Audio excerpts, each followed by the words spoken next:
Hello, students. Today we're gonna see the seventh chapter theme for a dream. Children, we know many different types of sports. For example, the Olympic Games, Asian Games, and Commonwealth Games, and so on. Today we are going to see the new type of game, Paralympic Games. By the story, we will know about what are the Paralympic Games are there and how it helps for one's life and how it changed one's life, and also how did it begin.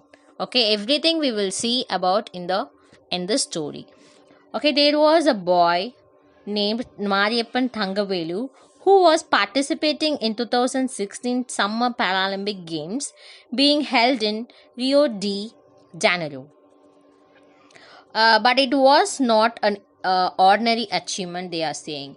Do you think why it is not a ordinary achievement? Because many of you are participating in many events and achieving a lot, but why they are particularly mentioning that boy Mariappan?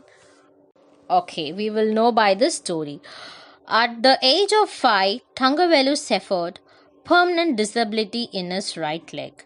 Yes, children, he got an accident, so the bus crushed his leg below the knee, so he lost his leg.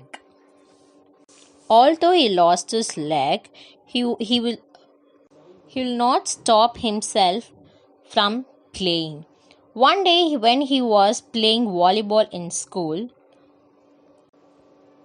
he was encouraged by his teacher to try high jump.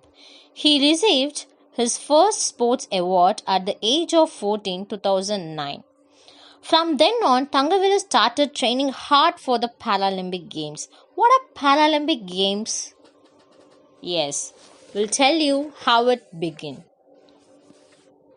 Sir Ludwig Guttmann was a neurologist at the Stoke Mandeville Hospital in Buckinghamshire, England. In 1948, he organized an archery contest for World War II soldiers. Some of these soldiers had lost the use of their limbs because of the spinal injuries. Others had their limbs cut off. Sir Guttmann believed that the injured soldiers could heal faster, lead a normal life through sports, and the contest was the result of the belief. Actually, the soldiers were struggling for us, so that they got a spinal injuries like limbs cut off and everything. But also, the Gutman wants them to participate in the contest. Later, more and more differently abled soldiers and civilians wanted to participate in games. So they learned to play games in a new way. They used to play while sitting in a wheelchair or using artificial limbs. Do you know, children, what is artificial limbs? See this picture. Okay, by using these artificial limbs, it looks like a leg.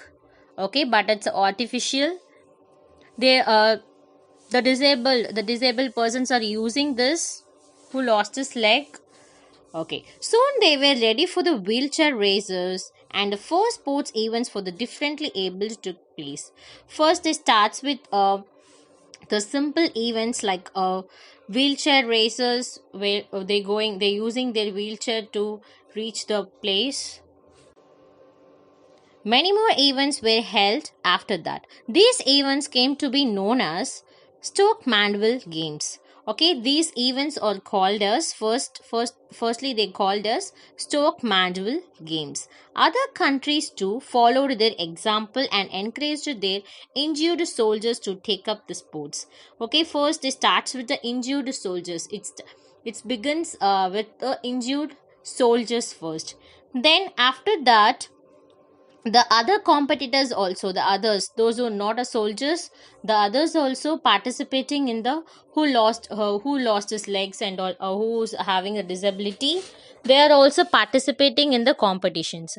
4 years later, the competitors from from the Netherlands joined the games. First they started in England, and then after the 4 years later, the competitors from the Netherlands joined the games also, and it began called, because they are coming from other nation, so it is called as the International Stoke Mandeville Games. Okay, first they call it as Stoke Mandeville Games.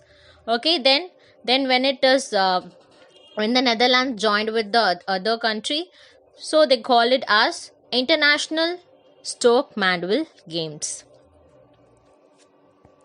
Initially, they starts with like running, swimming, or wheelchair races were conducted. Soon, other events for differently abled athletes were organized. Then, in 1960, for the first time, the Olympics and the International Stoke Mandeville Games were held together in Rome. Okay, both the games held together in Rome, so they came to be called as Paralympics. So, this is how the name Paralympics is formed. Eventually, the summer and winter Paralympics began to be held separately. Today, the Paralympics is unique sports event for differently abled athletes. Okay, today from the beginning, they used this Paralympic Games only for the injured soldiers. Today, the Paralympic Games is the unique sports event for even for the differently abled athletes, to show what the participants are capable of. While the competition started with just a few games, today differently abled athletes participate in a number of activities from archery to rugby. Participations in the Summer Paralympics has increased from 400 athletes from 23 countries in 1960 to nearly 4,350 athletes from more than 160 countries in 2016. Okay, it will increase year by year. Okay, the participants are increased day by day. It was at the Rio Paralympics that Mariyappan Thangavelu won gold medal in the high jump finals. Okay, actually, running is also a difficulty for the disabled who's lost his leg. But here, high jump is a really a good achievement. Okay, it's not an ordinary achievement. So that they are telling in the beginning, it's not an ordinary achievement because of this. He received the Padma Shri and Arjuna Award from the President of India for this achievement. This was a well-deserved reward for the talented high jumper. It seems his journey to stardom has just begun. Children, listen. Here you have to think. Even the disabled person, or doing something to achieve. Okay, here we have everything. The God has given everything to us. Why we can't? Okay, think about it. Why can't we? Okay, think yourself and make a goal or achievement on yourself and dream for it. Thank you.